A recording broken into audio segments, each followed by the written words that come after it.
Hi everyone, welcome to health year. అందరూ ఆరోగ్యంగా ఉన్నారని ఆశిస్తున్నానండి.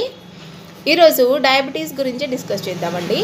సో ఈ డయాబెటీస్ మెయిన్ ఎందువల్ల వస్తుంది, ఎలాంటి ఆరోగ్య అలవాట్ల వల్ల మనకి వస్తుంది అని తెలుసుకున్నట్లయితే, మనము ఎక్కువసేపు ఒక దగ్గర కూర్చోవడం, ఫిజికల్ యాక్టివిటీ మిస్ అవ్వడం అన్నమాట. సో ఇలా ఫిజికల్ యాక్టివిటీ మిస్ అవ్వడం వల్ల ఏమవుతుందంటే ప్యాంక్రియాస్కి ఇన్సులిన్ ఉత్పత్తి చేసే కెపాసిటీ అనేది తగ్గిపోతుంది. ఇంకా జెనెటిక్ హెరిడిటరీ వల్ల కూడా డయాబెటీస్ అనేది వస్తుంది. ఇంకొక టైప్ వచ్చేసి జెస్టేషనల్ డయాబెటీస్. ఇది లేడీస్లో, ప్రెగ్నెన్సీ లేడీస్లో వస్తుందండి. డిఫరెంట్ టైప్స్ ఆఫ్ మెడికేషన్స్లో ఉంటారు కదా వాళ్ళు, దీనివల్ల హార్మోనల్ ఇంబ్యాలెన్స్ అయిపోయి ప్యాంక్రియాస్ అనేది ఇన్సులిన్ ఉత్పత్తి చేయదన్నమాట. సో అప్పుడు ఆటోమేటిక్గా ఏమవుతుంది, బ్లడ్లో గ్లూకోజ్ లెవెల్స్ అనేవి హై అయిపోతాయి.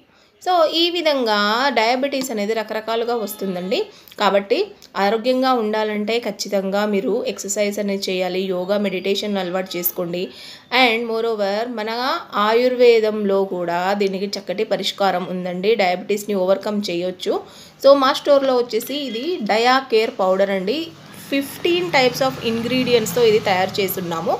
దీనిలో ఇంగ్రీడియంట్స్ విషయానికి వస్తే నేరేడు గింజలు, అశ్వగంధ, పొడపత్రి, నీలవేము, కాకరకాయ, మెంతులు, కలౌంజి, మునగాకు, వాము, జీలకర్ర, త్రిఫల, ఇలా 15 ఇంగ్రీడియంట్స్తో తయారు చేసాము. ఇది ఎలా యూస్ చేయాలి అంటే, మార్నింగ్ బ్రేక్ఫాస్ట్కి ముందు 1/2 అవర్ అండ్ నైట్ డిన్నర్కి ముందు 1/2 అవర్ మీరు ఒక స్పూన్ ఫుల్ ఆఫ్ పౌడర్ని గ్లాస్ నీళ్ళలో కలుపుకొని తాగాలి.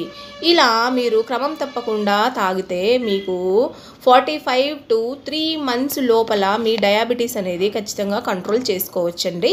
మీరు వాడండి. ఇక్కడ స్క్రీన్ పైన నెంబర్స్ ఇస్తున్నాను, కావాలి అంటే ఆర్డర్ చేయండి. కొరియర్ ఫెసిలిటీ కూడా ఉంది మాకు.